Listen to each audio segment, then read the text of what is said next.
Entonces, Nelia tiene 22 años y es enfermera. Decidió irse como voluntaria a Honduras y allí le pilló la crisis del coronavirus.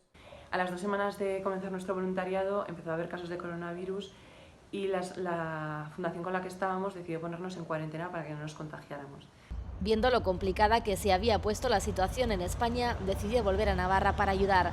Pero con un preaviso de 2 horas le cerraron las fronteras. Ahí empezó la odisea. Nos quedamos atrapadas allá.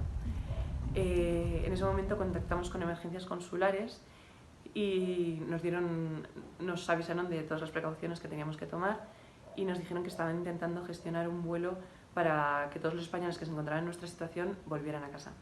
Finalmente Nelia ha conseguido volver, ya está en Cizur Mayor con su familia, dispuesta a ponerse a trabajar en cuanto le asignen dónde. En cuanto nos sea posible, pues volveremos al trabajo y a ayudar en lo que se nos necesite.